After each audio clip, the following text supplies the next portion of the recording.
Being out there for the last year and going from roundup to roundup has me going from HMA to HMA. I've been in HMAs in 6 different states. I've been to roundups. When I'm there, in those areas, what I see expanding gold mines. I see extractive industry coming in as well as livestock. I talk to some of the ranchers. For example, in Eureka County right now, there's a mine going in that's going to use 3/4 of the available water in that area, and the ranching families are frantic because their livelihood, this ranch that belonged to their grandfather and his father before him, is going to disappear.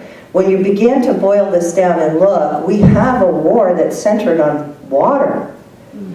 And everything that's out there works on water, whether it's livestock grazing, whether it's a gold mine, whether it's even natural gas.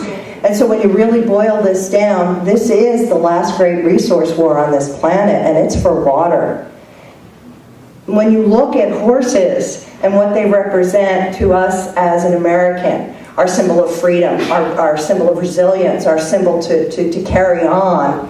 And at the very tip of this iceberg is this Wild Horse and Burro program. And that symbol is being removed as the theft of America is occurring. Because not only is that water being utilized, but the minerals that are being extracted out of that ground, that money's not going to benefit you. It's going into the pockets of private interests at your expense. We have a subsidized industry currently on public land, whether it's ranching, whether it's gold extraction, whether it's molybdenum, whether it's oil, whether it's gas, whether whatever, it's happening on your back right now, and they don't want you to know. So getting those pictures of those wild horses is often as difficult as it is to get the documents to tell you what's happening to your land. One more question, you have that? Yeah. Yes. Ginger, I just wonder if your reality is that the horses are not gathered or stopped. How do you guys plan on managing the horses, particularly short-term and long-term? I've heard said that the BLM is not doing a very good job of management of livestock, horses, etc. right now. What are your plans on management? Short-term, if the numbers are down, but if these horses just continue to multiply, there has to be some kind of a management plan, or you just, what do you do? Well, I think you stop the roundups now so you can talk about things. You don't just remove everything that's left. Once the roundups are stopped, maybe there'll still be a situation where you're going to remove horses. Is that correct? Oh, absolutely. I'm not saying that there'd never be a horse removed. I'm not saying that at all. But if we can stop it, you and I can sit down with the BLM and all of us to discuss what needs to happen. But you don't just continue to run a train off the track.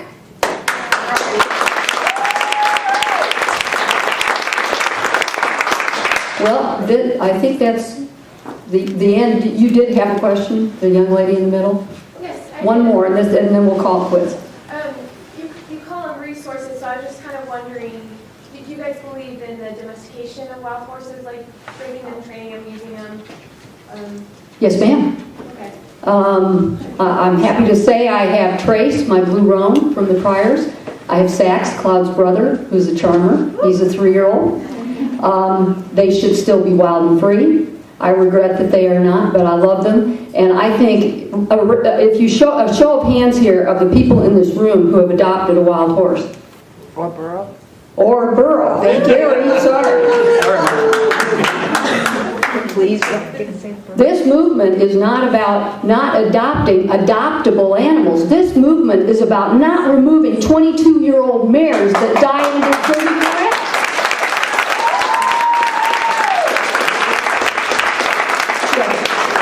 I'd like to ask one more question, if I could, before you cut things off. And I'd like to have Madeleine talk more about her plans. This gentleman's